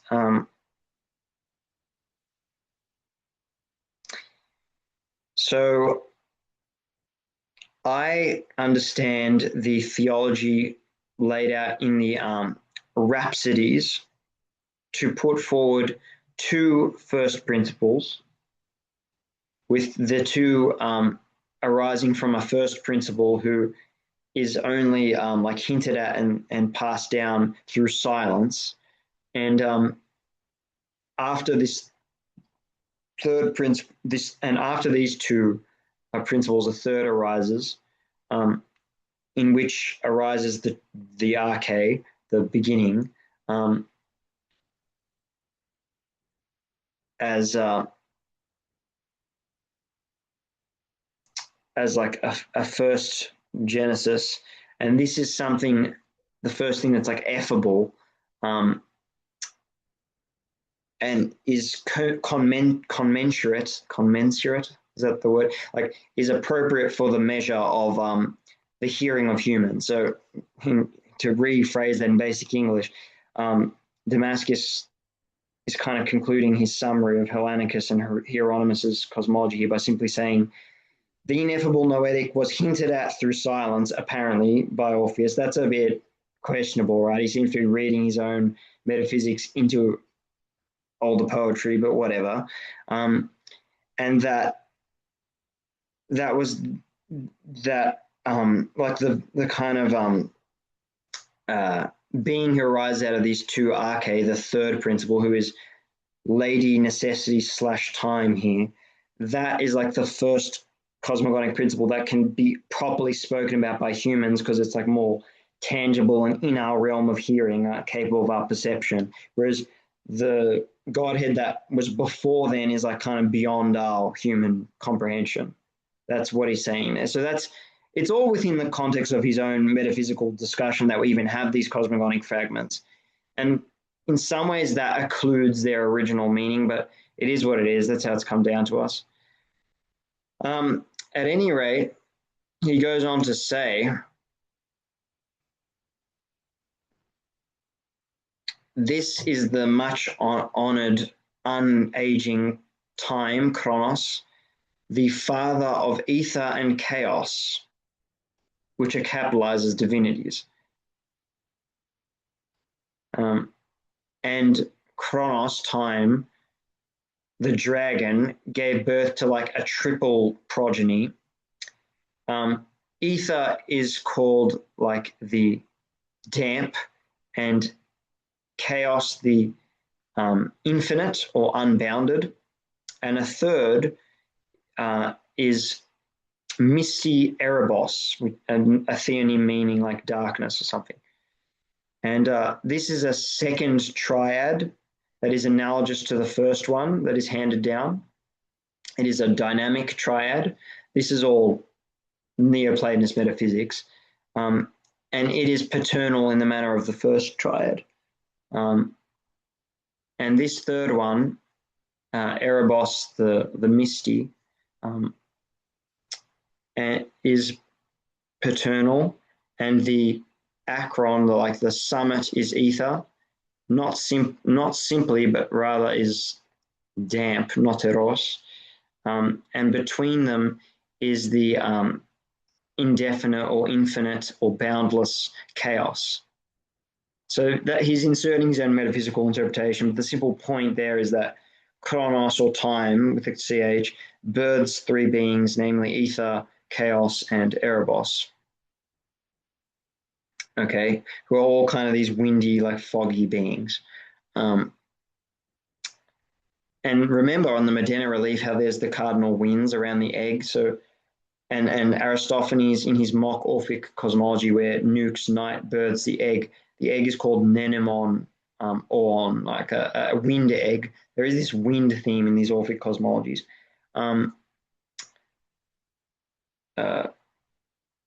So back to the text. So as he says, as Hieronymus says, time, Chronos with a CH, birthed an egg, and time birthed a birthing. This is their tradition. And in these things it was born.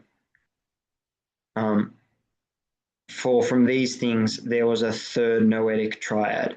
Now, what that's and what is this thing? He says, well, it is the egg. So what he's saying is that Kronos actually, time, used like his progeny, like his seed, these like wind beings, to make this grand winged egg himself. I think is what was originally in the theogonic poem that Damascus is referring to here.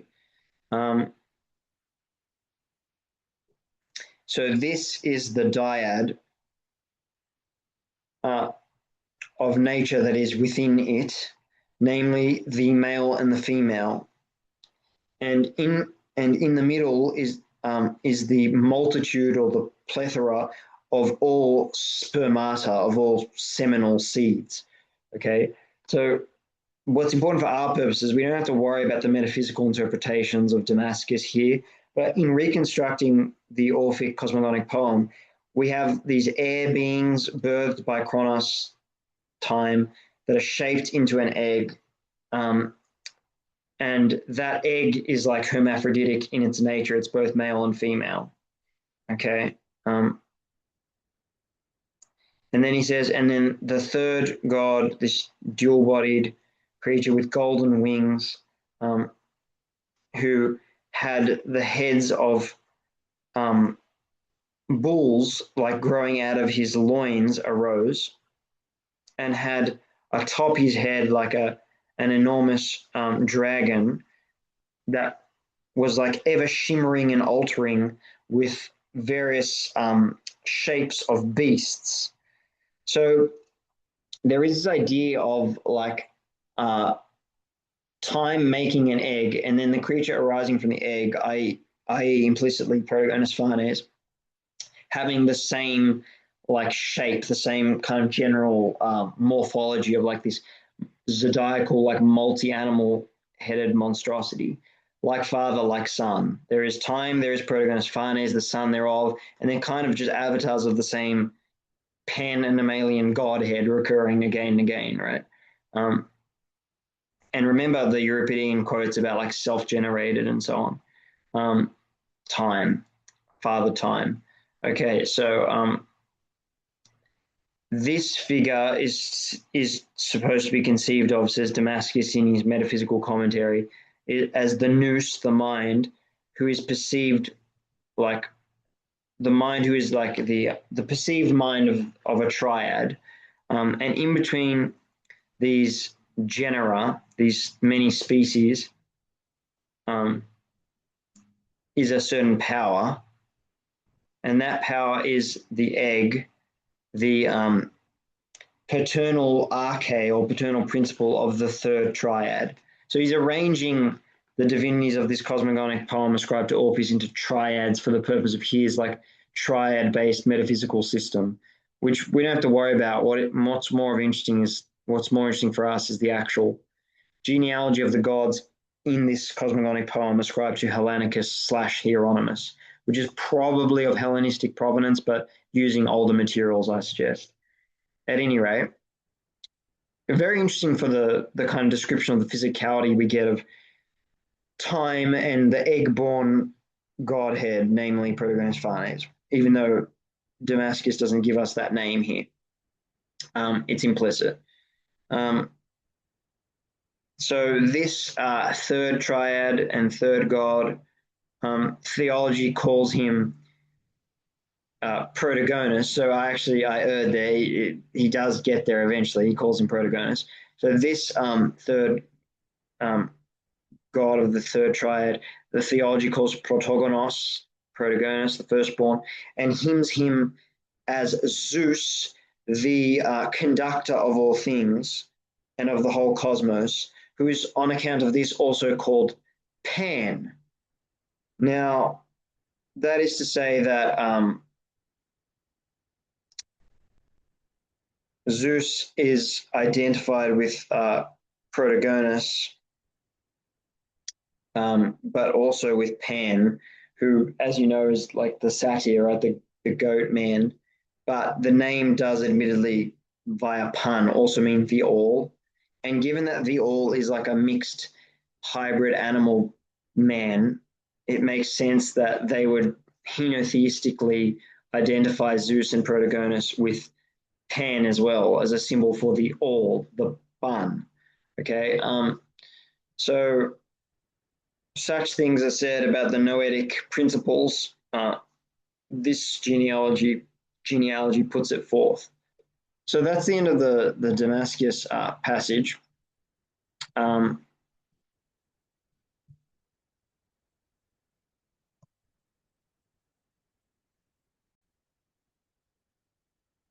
So now we're going to turn to another Christian source that gives us insight into the Orphic ex ovo cosmogony, that is, account of the creation out of an egg involving Protogonus-Phanes. So, as a forewarning of like the nature of what this text gives us, so this is from the Clementine literature, the Clementine homilies. So they're ascribed to the early Pope of Rome, successor of the Apostle Peter, Saint Clement of Rome. And it's got a lot of narrative content. And here there is a priest called Appion, who's an Egyptian, like a Hellenized Egyptian, presumably. And he's like this Egyptian pagan priest is like explaining his theology.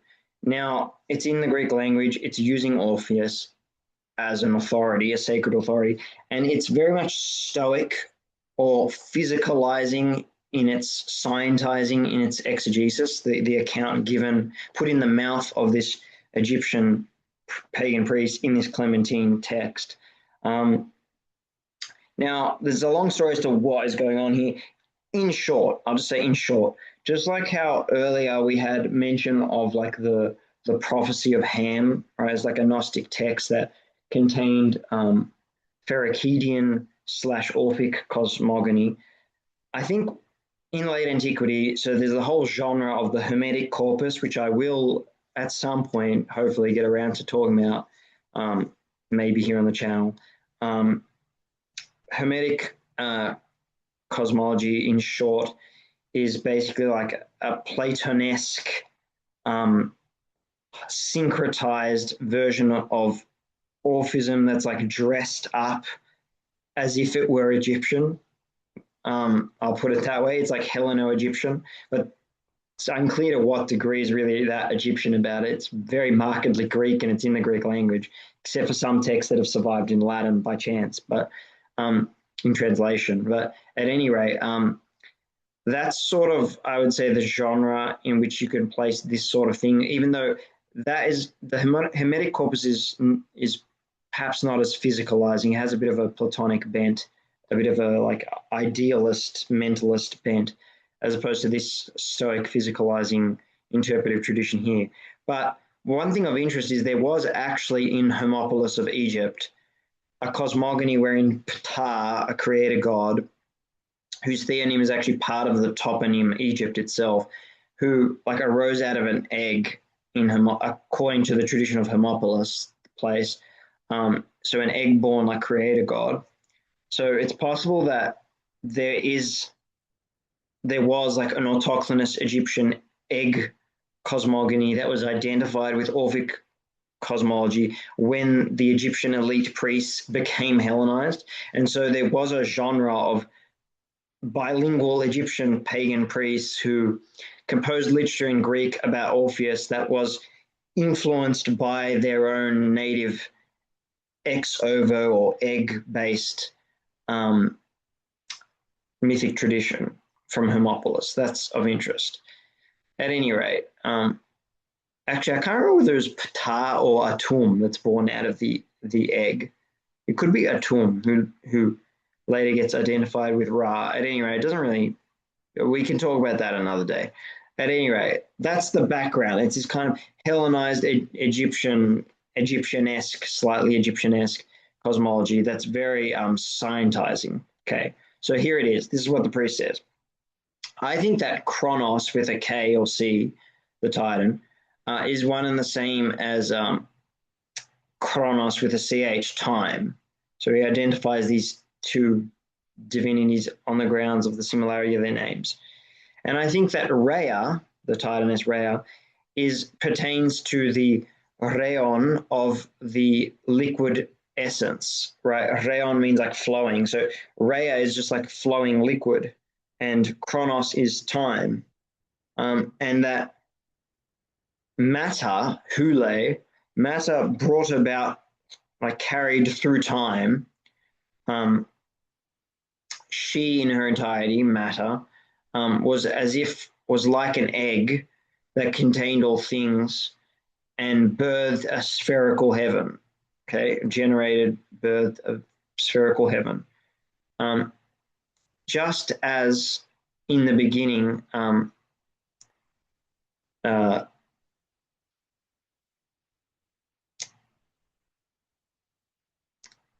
the like myelin, the brain slash spermatic juice of the head, from whence comes like the productive seed.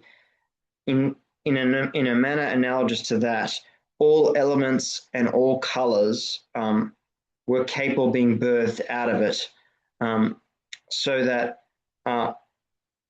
the diverse nature of all things might come out of this one essence, and from this one color, it may bear its fantasia, its like appearance, its shape. So, in simple English, what is going on here? So, you have to know about the fact that in the Greek medical tradition, sperm was seen as, this is covered in the Timaeus, incidentally. Sperm was seen as like coming from like the substance, the essence of the brain. So sperm like came down the spinal cord into the loins from the brain. Um, and the idea was that sperm, when in the brain as this brain matter, um, it like had the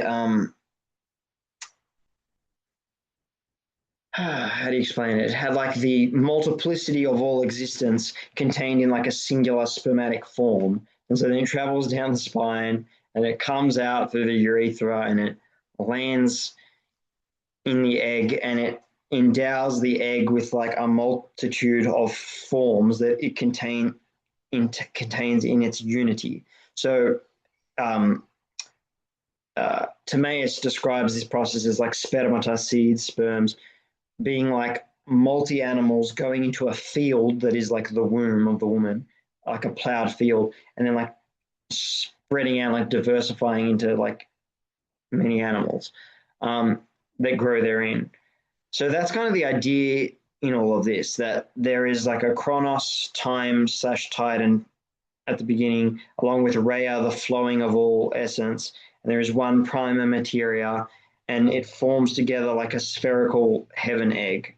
And within this spherical heaven egg are like all these spermatic multiplicities akin to like the seminal fluid we have in our brains that flows out to create embryos is the implication. And that yeah, they're like these multi paintings with all the the colors contained therein that go out to paint a Zdoon. Because remember, a Zdoon is both an animal and a painting of an animal. Maybe that kind of dual meaning informs this whole idea of like the colors being at play here, because Clement used the word chromata, colors. At any rate, hues. Back to the text. So just as in a taos, a peacock, um, when it is birthed, there is like one color of the egg, but in its dunamis, in its like capacity for the future, like in its potentiality, its power as potentiality, it has a myriad of colors contained within itself, and it will at some point in the future like bring them into fruition, this multiplicity of colors. So there's one colored egg, but out of it arises the multicolored peacock. That's the like analogism that's used. um, and in this manner, out of the infinite or the boundless, the apeiron, um, of matter arose, was birthed like an ensouled egg that came out of the ever flowing substrate of matter, and it was moved to bring forth like various kinds of changes. It brought them into light, and inside this egg there was a male female zdoon, arenothelu, right, the same word we had before, a male female animal, i.e., a hermaphroditic living being, who was given form through providence to contain within himself or itself the divine pneuma, wind or spirit. And Orpheus calls this being Phanes, for he was the first one to make himself manifest, phanentos, um, out of the egg as the pan, as the all, capital A, i.e., the universe, the totality of all things. And he shined forth through his luminescence the most distinguished fire from among the elements. Um, this fire that was capable of even like coming to fruition in a moist environment. And it is not at all unbelievable, not worthy of trust, that we can rely on the demonstration of like lanterns for we can see how even the moist can like grant us light. So he's just saying that like by comparison, like even like a moist lamp, you can get a fire started. In the same way, cosmogonically, you can have like this moist matter egg out of which like a bright burning divinity arises. So Phanes of Orpheus is associated with this like solar being, burning in soul hermaphroditic animal that arises out of an egg that is like this spermatic brain juice concoction of multicolors akin to a phoenix. It's very interesting stuff, I think, anyway. Um, Now, that is a depiction, another depiction of Protogonus-Phanes with a kind of like zodiacal egg belt around him, and he is very clearly arising from an egg there. Quite an interesting depiction from antiquity. And you can see clearly like the zodiacal signs there in the egg. So carrying on with Clement's text of this Egyptian priest speaking. So this first composed egg was overheated by the animal inside and consequently burst open. And after this, a certain thing took on shape, as Orpheus says. The cranium was ripped of the much gaping egg. That's just like a poetic expression that he calls it a cranium. Um, he likens the egg cracking open to like a cranium being ripped, I suppose. And through this great power or potentiality of this being coming forth and shining, hence his name Phanes, the hull of the ship, so to speak, Kudos, the vessel, received harmony and also had like cosmetic adornment, cosmic adornment, um, and just as um,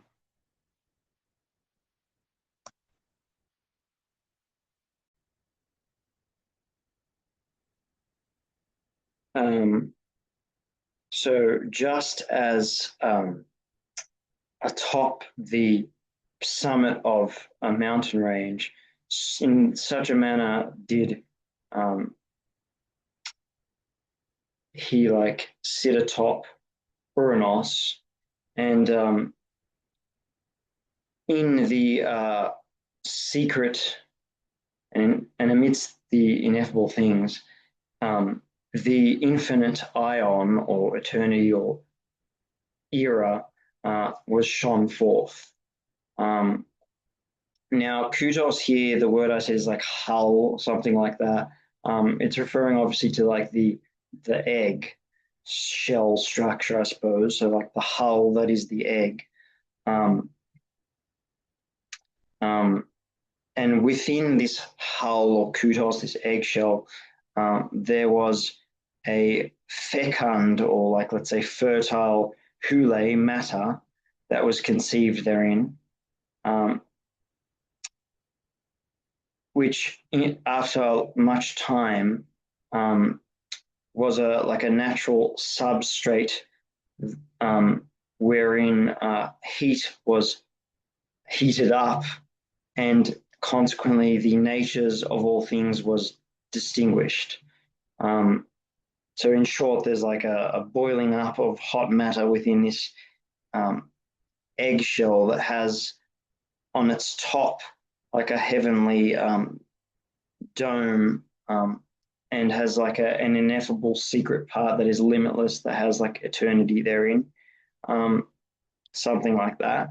Um, and the lower bit at first was like a pooling of residue in the depth, and it went downwards due to its like gravity and its heaviness. And this substrate, this like large plethora of substrate substance, was called Pluto.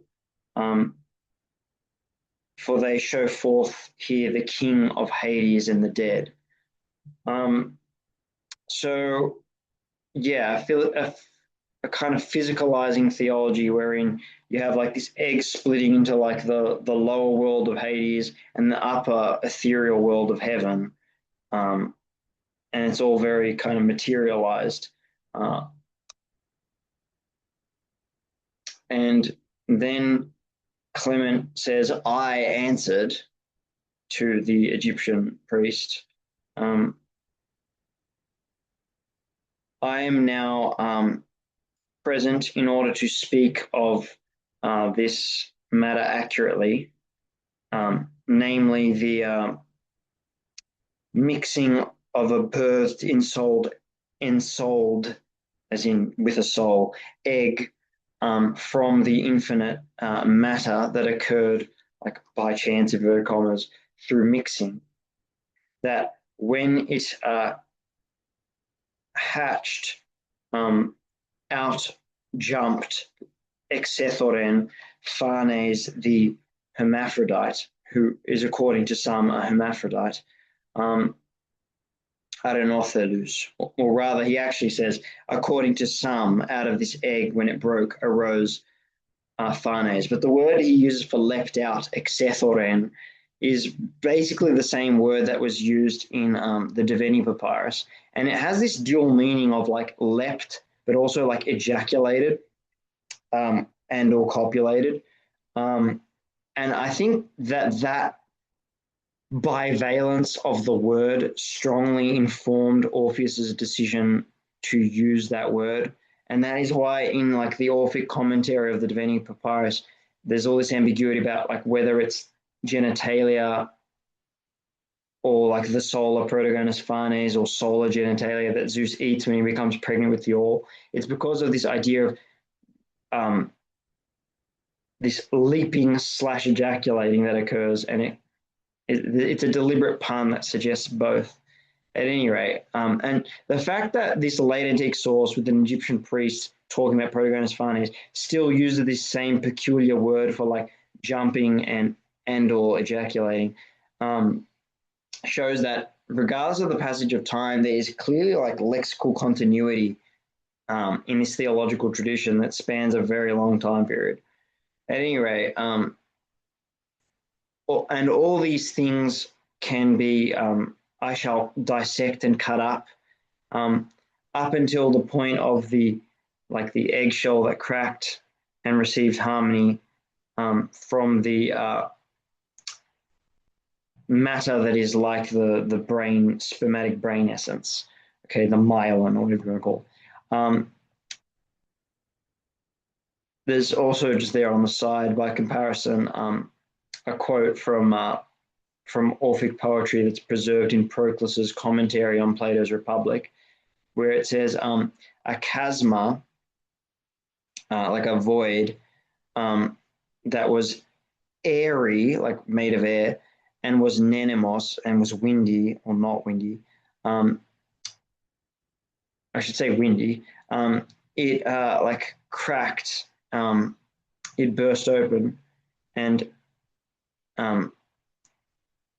out of it arose the ether of Phanes, who like rushed forth, gushed forth. And again, there's that weird like double meaning of like leaping and or ejaculating. But the point is like again this idea of like a wind egg out of which like an ethereal Phanes arose. So those are all sources that